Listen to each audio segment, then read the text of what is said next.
பல்வேறு தீர்மானங்களை நிறைவேற்றுகின்றோம்.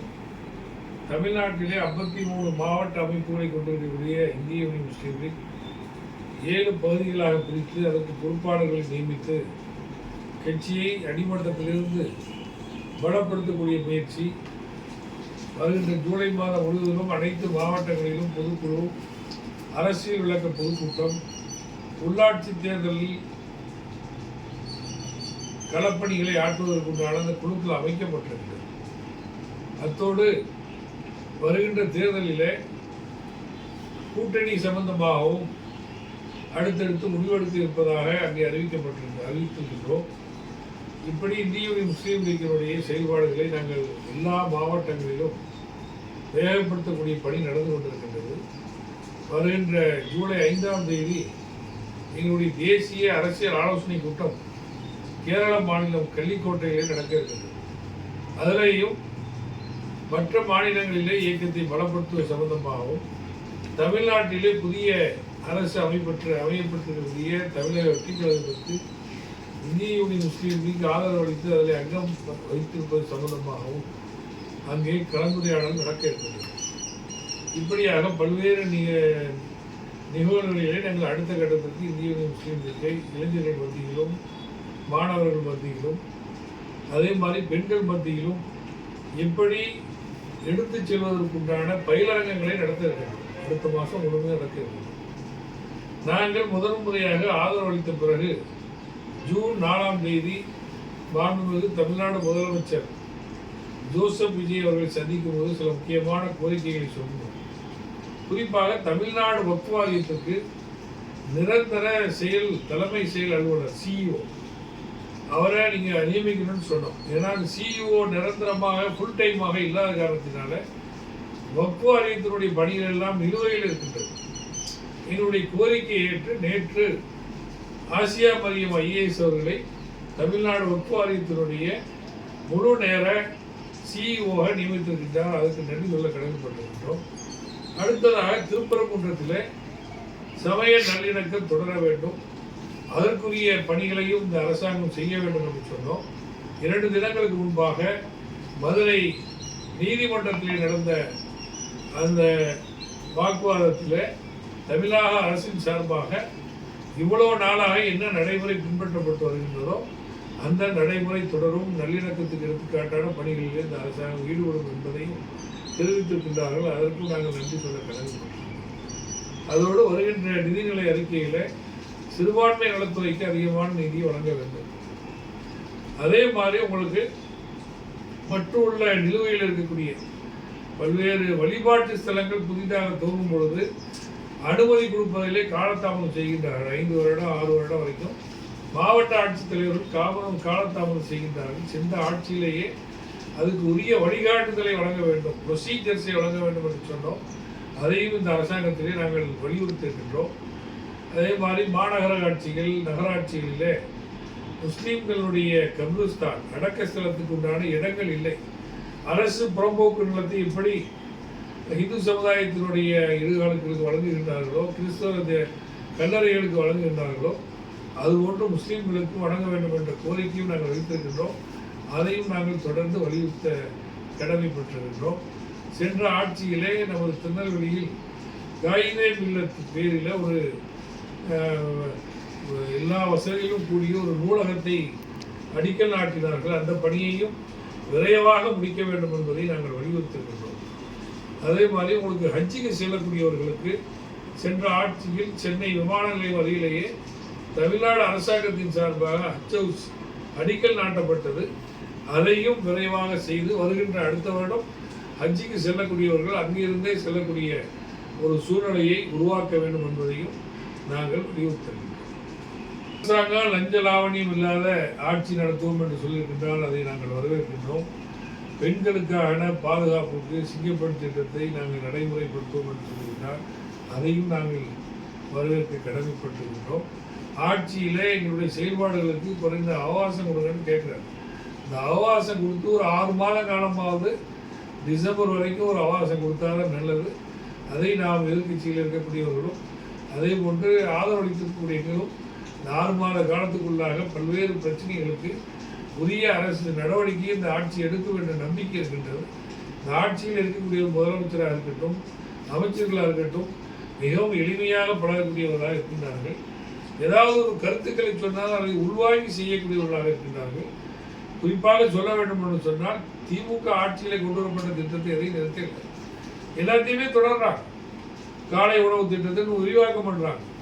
அதே மாதிரி கலைஞர் கோயிலில் உள்ள மகளிர் உரிமை தொகையை தொடர்றாங்க, அதை அதிகப்படுத்தி கொடுக்க வேண்டும் என்ற கோரிக்கை இருக்கின்றது. அதே மாதிரி கட்டணம் இல்லா பேருந்தாக இருக்கட்டும், அது நீட் தேர்வை பொறுத்த வரைக்கும் அவங்க தெளிவாகவே போன ஆட்சியினுடைய அதே கொள்கைகளில் தான் தொடர்றாங்க, இருமொழி கொள்கையை தான் தொடர்றாங்க. மாநில சுயாட்சிக்கு எந்த வகையிலும் நாங்கள் காம்ப்ரமைஸே பண்ண மாட்டேங்கிறது தெளிவாக சொல்லியிருக்கிறாங்க. மத்திய அரசாங்கத்தோட எடுத்ததுக்கெல்லாம் போட்டி போடாமல் ஆரோக்கியமாக கொள்கை ரீதியாக அவங்களோட நாங்கள் தெளிவாக இருப்போம். அதே நேரத்தில் எடுத்ததுக்கெல்லாம் போராட்டம் பண்ண மாட்டேன்னு சொல்றது ஒரு வரவேற்கக்கூடிய விஷயம்தான். கொள்கை ரீதியாக காம்ப்ரமைஸ் பண்ணாதான் பிரச்சனை. கொள்கை ரீதியாக காம்ப்ரமைஸ் பண்ணாங்கன்னா எந்த ஆதரவு அளித்த கட்சிகளும் பிஜேபிக்கு ஆதரவு அளிக்கக்கூடிய கட்சிகளோடு நாங்கள் இருக்க முடியாது. அந்த வகையில் அதையெல்லாம் தெளிவுபடுத்தியிருப்பது மிக வரவேற்கக்கூடிய விஷயம். குறிப்பாக உள்ளாட்சி தேர்தலில் நாங்கள் அதிகமாக கவனம் செலுத்தோம்.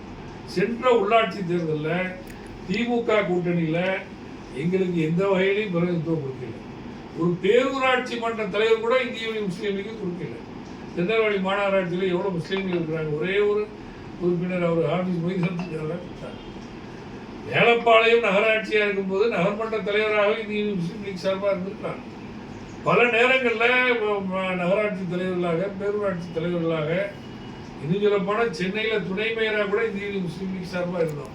ஆனால் உப்புக்கு சப்பா ஒவ்வொரு சீட்டை கொடுத்து சென்னையில் ஒரே ஒரு சீட், மதுரையில் மாநகராட்சியில் முஸ்லீம் லீக் இடமே இல்லை, திருச்சியில் இல்லை, சேலத்தில் கிடையாது. எல்லா இடங்கள்லையுமே அவங்க எதுவுமே செய்யலை. போனட்டே பல்வேறு ஆதங்கங்கள் இருந்தாலும் நாங்கள் எந்த நிர்பந்தம் பண்ணலாம் அவங்களோட தான் தொடர்ந்தோம்.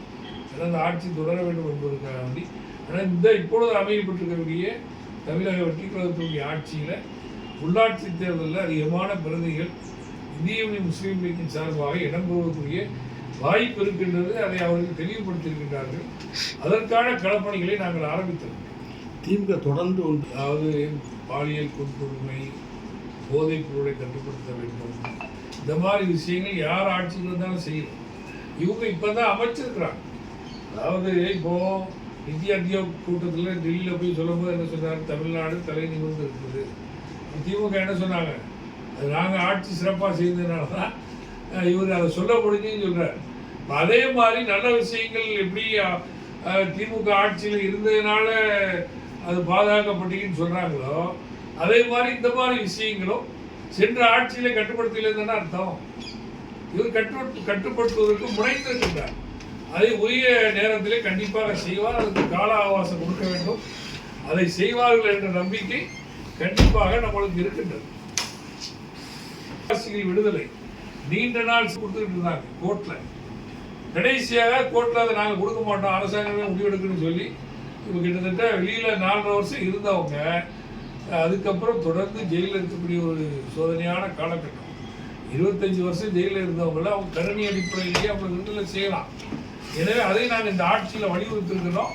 அரசாங்கமும் அதை பரிசீலிப்பதாக சொல்லியிருக்கின்றார்கள். விரைவாக செய்ய வேண்டும் என்றும் ஜாதிவாரி கணக்கெடுப்பு நடத்துவதை வரவேற்கின்றோம்.